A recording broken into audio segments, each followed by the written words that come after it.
दिल्ली का Indira Gandhi indoor stadium 14,000 लोगों से खचाखच भरा हुआ था। सरप्राइजिंगली ये लोग यहाँ किसी सिंगर या बॉलीवुड स्टार के लिए नहीं आए थे, बल्कि ये लोग यहाँ मैथ्स पढ़ने आए थे और इन्हें पढ़ाने वाले टीचर थे बायजू रविंद्रन, एक ऐसे करिश्मेटिक टीचर जिन्होंने टीचिंग के आर्ट को मास्टर कर लिया था। फ्यूचर में रविंद्रन अपनी इसी मास्टरी के बेस पे इंडिया की सबसे बड़ी एडटेक कंपनी बायजूस बनाने वाले थे और सैडली खुद अपनी आंखों के सामने उसी कंपनी का डाउनफॉल भी देखने वाले थे। लेकिन क्या है बायजूस के राइज एंड फॉल की पूरी कहानी, आइए जानते हैं इस वीडियो में। बायजू रविंद्रन का बर्थ 1980 में केरला में हुआ था। उनके पेरेंट्स एक लोकल गवर्नमेंट स्कूल में टीचर्स थे। रविंद्रन को बचपन से ही दो चीजों से गहरा लगाव था, स्पोर्ट्स और mathematics.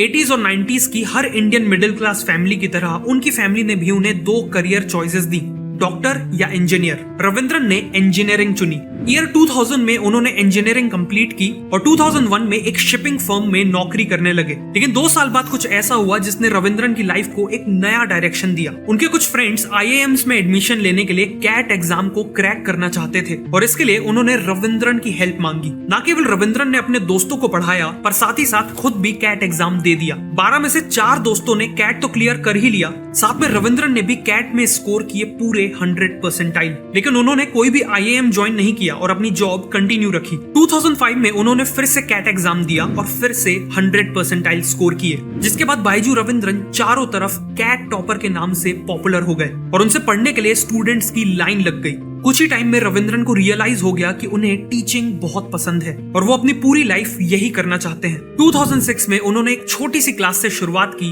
Byju's classes for cat की। लेकिन बहुत ही जल्द ये क्लासेस एक ऑडिटोरियम में शिफ्ट हो गई, जहां वो एक साथ 1200 स्टूडेंट्स को पढ़ाने लगे। बायजूस की क्लासेस फ्रीमियम मॉडल पे चलती थी। पहली क्लास फ्री होती थी और सेकंड क्लास ऑनवर्ड्स पैसे लगते थे। अब रविंद्रन का टीचिंग स्टाइल काफी प्रैक्टिकल था। वो मार्क्स से ज्यादा कॉन्सेप्चुअल लर्निंग पे फोकस करते थे। जिन स्टूडेंट्स को बचपन से रट्टा मारना सिखाया गया था, उनके लिए रविंद्रन की ये अप्रोच काफी रिवॉल्यूशनरी थी। इसीलिए उनकी फ्री क्लासेस लेने वाले 10 में से 9 बच्चे उनकी पेड क्लासेस के लिए एनरोल कर लेते थे। इस सक्सेस को देखते हुए रविंद्रन ने इस मॉडल को 4 शहर बेंगलुरु, मुंबई, पुणे और चेन्नई में एक्सपैंड कर दिया। इन्हीं क्लासेस के दौरान उनकी मुलाकात कई टैलेंटेड स्टूडेंट्स और अपनी फ्यूचर वाइफ दिव्या गोकुलनाथ से हुई। इनमें से कुछ स्टूडेंट्स और इवन दिव्या आगे चल के बायजूस की parent company think and learn private limited के को-फाउंडर्स बने और कुछ स्टूडेंट्स अर्ली एम्प्लॉयज बने।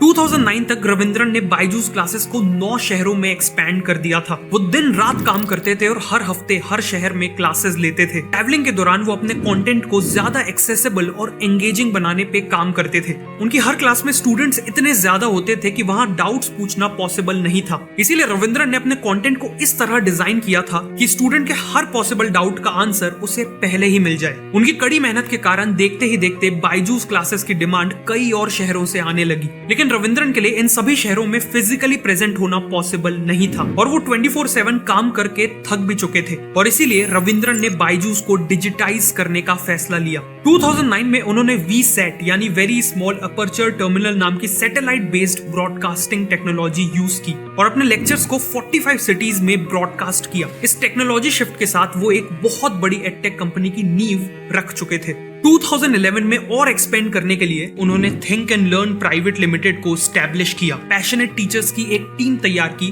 और सबसे इंपॉर्टेंट, बायजूस ने स्कूल ट्यूशन सेगमेंट में एंट्री ले ली। उस समय इंडिया में करीब 25 करोड़ स्कूल गोइंग स्टूडेंट्स थे और रविंद्रन को यह समझ आ गया था कि अगर उन्हें उन सब तक पहुंचना है तो उन्हें एक मोबाइल ऐप लॉन्च करना होगा। 2013 में बायजूस ने मणिपाल ग्रुप से 26% इक्विटी के बदले 50 करोड़ की फंडिंग उठाई और साथ ही साथ अपने मोबाइल ऐप को डेवलप करना चालू कर दिया। बायजूस ने देखा कि हर स्टूडेंट की लर्निंग अप्रोच और स्पीड डिफरेंट होती है। कुछ स्टूडेंट्स को वीडियोस से बेटर समझ में आता है, कुछ को टेक्स्ट से और कुछ को प्रैक्टिकल एप्लीकेशन से। इसीलिए बायजूस ने ये सारी अप्रोचेस अपने ऐप में डाल दी और तो और स्टूडेंट्स जिस स्पेस पे कंफर्टेबल थे उस स्पेस पे लेसन्स ले सकते थे। बायजूस को पता था कि स्टूडेंट्स ऑलरेडी फोन पे गेम्स और मूवीज पे काफी टाइम स्पेंड करते हैं। इसका मतलब स्टूडेंट्स का ध्यान पढ़ाई में तभी आएगा जब एजुकेशनल कंटेंट की क्वालिटी गेम्स और एंटरटेनमेंट कंटेंट से सिमिलर हो। इसीलिए बायजूस ने expert teachers, motion graphics artists, 3D designers designers और इवन प्रोफेशनल म्यूजिशियंस को हायर किया अपने कंटेंट को नेक्स्ट लेवल पे ले जाने के लिए। उन्होंने एनिमेशंस का यूज करके एजुकेशनल कंटेंट को फन और एंगेजिंग बना दिया।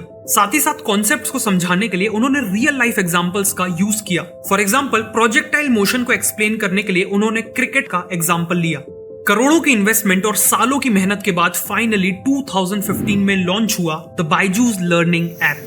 ऐप के अलावा बायजूस टैबलेट्स और SD कार्ड्स में भी प्री लोडेड कोर्सेज सेल करता था। इन दोनों ही प्रोडक्ट्स के लॉन्च होते ही कस्टमर्स ने बहुत अच्छा रिस्पांस दिया और इसे देखते हुए जून 2015 में सिकोया ने बायजूस में $25 मिलियन लगाए और 2016 में मार्क ज़करबर्ग की ऑर्गेनाइजेशन ने $50 मिलियन इन्वेस्ट किए। करोड़ों की फंडिंग के बाद बायजूस का अब केवल एक एम था, सेल्स। बायजूस ने कई 100 फ्रेश इंजीनियरिंग ग्रेजुएट्स को हायर किया और एक एग्रेसिव सेल्स टीम बनाई। इनकी सेल्स प्रोसेस काफी क्लेवर थी। इसकी शुरुआत होती थी बायजूस के टीवी एड से। पेरेंट्स बायजूस का एड देखते थे और बायजूस का ऐप डाउनलोड कर लेते थे। उसके कुछ दिन बाद बायजूस का एक सेल्समैन उन्हें कॉल करता था और उनके साथ एक in person counselling session book कर लेता था। काउंसलिंग सेशन के दौरान सेल्समैन सबसे पहले बच्चे से उसके इंटरेस्ट्स और एम्बिशंस के बारे में पूछ के उससे एक पर्सनल बॉन्ड, एक रेपो बिल्ड कर लेता था। उसके बाद बच्चे से कुछ ऐसे क्वेश्चंस पूछे जाते थे जिसके आंसर्स वो ना दे पाए। जैसे एक कॉमन क्वेश्चन था कि एक सर्कल में कितने पॉइंट्स होते हैं। ज्यादातर बच्चे इसका आंसर नहीं दे पाते थे और यही तो बायजूस का सेल्समैन चाहता था। फिर सेल्समैन अपने टैबलेट पे रविंद्रन की एक हाई क्वालिटी वीडियो दिखाता था जिसमें वो एक्सप्लेन करते हैं कि एक सर्कल में इनफाइनाइट पॉइंट्स होते हैं। इसके बाद पेरेंट से एक सिंपल क्वेश्चन पूछा जाता था, अगर आपका बच्चा इतने बेसिक कॉन्सेप्ट का आंसर नहीं दे पा रहा तो वो बोर्ड्स और उसके बाद के कॉम्पिटिटिव एग्जाम्स में कैसे परफॉर्म करेगा। इस क्वेश्चन के बाद पेरेंट्स अपने बच्चे के फ्यूचर को लेके गिल्ट और नर्वस महसूस करते थे। पेरेंट्स की इसी फीलिंग को एक्सप्लॉइट करते हुए सेल्समैन बायजूस लर्निंग ऐप को एज अ सॉल्यूशन पिच करता था। डील को लुक्रेटिव बनाने के लिए 50% की स्कॉलरशिप ऑफर की जाती थी और 100% रिफंड का ऑप्शन भी दिया जाता था। अगर पेरेंट्स तब भी ना खरीदें तो फिर सेल्समैन अपना ब्रह्मास्त्र निकालता था। बच्चे से कुछ और सवाल पूछे जाते थे जिसके आंसर वो ना दे पाए। फिर इन सवालों से जुड़े टॉपिक्स की वीडियोस दिखाई जाती थी और उन्हीं सवालों को दोबारा पूछा जाता था। इस बार वो बच्चा इन सवालों के जवाब बिल्कुल सही देता था। बच्चे की इस इंप्रूवमेंट को देखकर पेरेंट्स काफी इंप्रेस्ड हो जाते थे और अब तक वो बच्चा भी बायजूस का टैबलेट लेना चाहता था। फाइनली पेरेंट्स फी पे कर देते थे और बायजूस की एक सेल क्लोज हो जाती थी। ये एक ऐसी सेल्स ट्रिक थी जो कभी फेल नहीं होती थी। इसी सेल्स मॉडल के बेस पे बायजूस बुलेट की रफ्तार से ग्रो करता चला गया। 2018 में $1 बिलियन प्लस की वैल्यूएशन के साथ बायजूस इंडिया का पहला एडटेक यूनिकॉर्न बन चुका था और मार्च 2020 तक करीब 4 करोड़ यूजर्स के साथ उसकी वैल्यूएशन करीब $8 बिलियन तक पहुंच गई। कि तभी कुछ ऐसा हुआ जिसने बायजूस की ग्रोथ को और भी बड़ा स्पीड बूस्ट दे दिया, COVID-19. We have therefore made the assessment that COVID-19 can be characterized as a pandemic. पूरे देश में लॉकडाउन अनाउंस कर दिया गया। आज रात 12 बजे से संपूर्ण देश में संपूर्ण लॉकडाउन होने जा रहा है और स्टूडेंट्स को ऑनलाइन एजुकेशन पे निर्भर होना पड़ा। इस अपॉर्चुनिटी को देखते हुए बायजूस ने कुछ हफ्तों के लिए अपनी क्लासेस फ्री कर दी ताकि वो ज्यादा से ज्यादा यूजर्स को अक्वायर कर सके। इस स्ट्रेटजी के चलते बायजूस का ऐप यूसेज 60% से इंक्रीज हो गया। देखते ही देखते कुछ दिनों का लॉकडाउन अब महीनों में बदल चुका था और इसीलिए ई लर्निंग का एडॉप्शन भी तेजी से बढ़ता जा रहा था। एडटेक इंडस्ट्री की इस एक्सप्लोसिव ग्रोथ को देखते हुए वेंचर कैपिटल इन्वेस्टर्स में फोमो क्रिएट हो गया। वो एडटेक इंडस्ट्री में इन्वेस्ट करके पैसे बनाने की अपॉर्चुनिटी को मिस नहीं करना चाहते थे। इसीलिए उन्होंने एडटेक कंपनीज में मुंह मांगी कीमत पे हजारों करोड़ों रुपए लगाना चालू कर दिया। जहां 2019 में एडटेक सेक्टर में टोटल $429 मिलियन की इन्वेस्टमेंट आई थी, वहीं 2020 में ये इन्वेस्टमेंट $2,220 मिलियन और 2021 में $4,165 मिलियन हो गई। लेकिन कैच ये है कि इसमें से ऑलमोस्ट 50% फंडिंग केवल बायजूस को मिली थी। इन हजारों करोड़ों की फंडिंग के साथ बायजूस ने एक के बाद एक अपने से छोटे एडटेक स्टार्टअप्स को बहुत महंगे दामों में एक्वायर करना चालू कर दिया। जैसे कोडिंग एजुकेशन में एंट्री लेने के लिए उन्होंने वॉपिंग $300 मिलियन में व्हाइट हेड जूनियर को खरीद लिया। Similarly tinker, topper, great learning, epic, scholar और ग्रेडअप जैसे स्टार्टअप्स को भी एक्वायर कर लिया। इनमें से 3 स्टार्टअप्स यूएसए के थे और रविंद्रन इन स्टार्टअप्स के थ्रू यूएस मार्केट में अपनी जगह बनाना चाहते थे। इन स्टार्टअप्स को तेजी से ग्रो करने के लिए बायजूस ने $1.2 बिलियन का एक लोन तक ले लिया था, जो एक बहुत ज्यादा बड़ा अमाउंट है। लेकिन सबसे ज्यादा न्यूज तब बनी जब बायजूस ने $1 बिलियन में आकाश इंस्टीट्यूट को एक्वायर कर लिया। बेसिकली एक 5 साल पुरानी एडटेक कंपनी बायजूस ने 33 साल पुरानी एक कोचिंग जाइंट को एक्वायर कर लिया था। प्लस कुछ एक्सपर्ट्स का कहना था कि बायजूस ने आकाश के लिए उसकी वैल्यू से 20-30% एक्स्ट्रा पैसे दे दिए हैं। मार्च 2022 तक 58,000 एम्प्लॉइज और $22 बिलियन की वैल्यूएशन के साथ बायजूस अपनी पीक पे पहुंच चुका था। लेकिन एक प्रॉब्लम थी, कोविड-19 पैंडेमिक का इफेक्ट अब खत्म हो रहा था। The World Health Organization today declared an end to the COVID-19 global health emergency. और इसी के चलते बायजूस की ग्रोथ स्टोरी में एक डेडली ब्रेक लगने वाला था, एक ऐसा ब्रेक जो पूरे इंडिया को शॉक करने वाला था।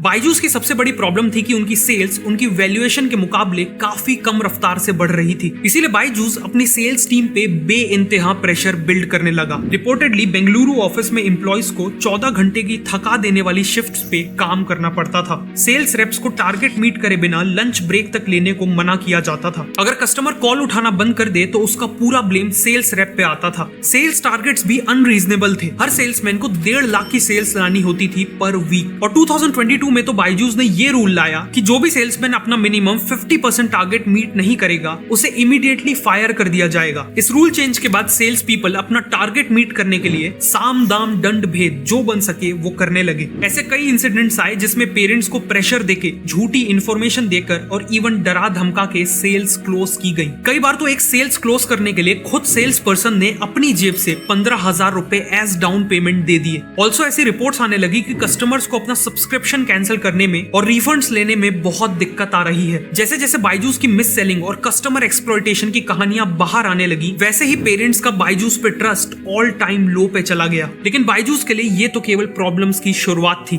रविंद्रन और बाकी टॉप मैनेजमेंट शायद इस बात को इग्नोर कर रहे थे कि वो चाहे कितनी भी सेल्स कर लें उससे कोई फर्क नहीं पड़ता, क्योंकि उनके यूनिट इकोनॉमिक्स सेंस नहीं बना रहे थे। वो बेसिकली हर एक सेल पे ओवरऑल लॉस कर रहे थे। उनका हर salesman on average per month 2.76 lakh की सेल्स ला रहा था, इंक्लूडिंग कैंसलेशंस एंड रिटर्न्स। लेकिन सेल्समैन की कॉस्ट जैसे सैलरीज, इंसेंटिव्स और ट्रैवल एक्सपेंसेस माइनस करने के बाद का नेट रेवेन्यू केवल 1.6 लाख पर सेल्समैन था। उसके बाद मार्केटिंग और प्रोडक्ट कॉस्ट को अकाउंट करने के बाद जो नेट मार्जिन था वो केवल 57,000 पर सेल्समैन था। Finally office rent, managerial overheads and other costs को माइनस करने के बाद बायजूस मैसिव लॉसेस कर रहा था। इन लॉसेस को देखते हुए 2022 के एंड में बायजूस ने अपने सेल्स मॉडल को ट्वीक किया ताकि वो अपने एक्सपेंसेस को कम कर सकें। नए मॉडल में सेल्स पर्सन को फील्ड विजिट्स नहीं करनी होती थी, मतलब कस्टमर के घर जाके डेमो नहीं देना होता था। इंस्टेड उन्हें सारी सेल्स फोन या जूम कॉल के थ्रू करनी होती थी। अब इस मॉडल से बायजूस के एक्सपेंसेस तो कम हो गए, लेकिन साथ ही साथ उनकी सेल्स भी गिर गई, क्योंकि फोन कॉल के थ्रू कन्वर्जन रेट्स कंपैरेटिवली कम होते थे। लेकिन बायजूस के सामने अभी इससे भी बहुत बड़ी प्रॉब्लम्स आने वाली थी। लेट 2022 में बायजूस की एक अनाउंसमेंट ने सबको शॉक कर दिया। उन्होंने अनाउंस किया कि वो $200 मिलियन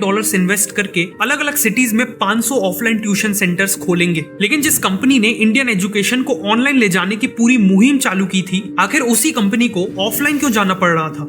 ऐसा इसलिए क्योंकि बायजूस को अब उनके ऑनलाइन लर्निंग प्लेटफॉर्म के लिए कस्टमर्स नहीं मिल रहे थे। बायजूस को लगा था कि एक बार पैंडेमिक के चलते स्कूल स्टूडेंट्स को ऑनलाइन लर्निंग की आदत लग जाएगी तो वो हमेशा के लिए ऑनलाइन लर्निंग ही पसंद करेंगे। लेकिन ये अजम्पशन बिल्कुल गलत निकला। 2 साल लंबे पैंडेमिक के बाद स्कूल स्टूडेंट्स ऑनलाइन पढ़ के थक चुके थे। साथ ही साथ पेरेंट्स को भी रियलाइज हो चुका था कि उनके बच्चे ऑनलाइन पढ़ते हुए इजीली डिस्ट्रैक्ट हो जाते हैं। पढ़ाई के साथ साथ वो चैटिंग, सोशल मीडिया और यूट्यूब भी चलाते थे। वहीं ऑफलाइन क्लासेस में ये डिस्ट्रैक्शंस नहीं थे। साथ ही साथ ऑफलाइन क्लासेस में टीचर से डायरेक्ट इंटरेक्शन के कारण जो अकाउंटेबिलिटी आती थी वो भी ऑनलाइन मिसिंग थी। और इसीलिए अल्टीमेटली पेरेंट्स और स्टूडेंट्स ने वापस ऑफलाइन एजुकेशन को ही चूज किया। बेसिकली बायजूस ने जिस एजुकेशन को ऑनलाइन ले जाने के बिजनेस मॉडल पे बिलियंस ऑफ डॉलर्स उड़ा दिए थे, वो मॉडल ही फ्लॉड था। उसमें पैसे बनने ही नहीं वाले थे। बायजूस की हालत ऑलरेडी खराब हो चुकी थी कि तभी कुछ ऐसा हुआ जिसने बायजूस को पूरी तरह से एक्सपोज कर दिया।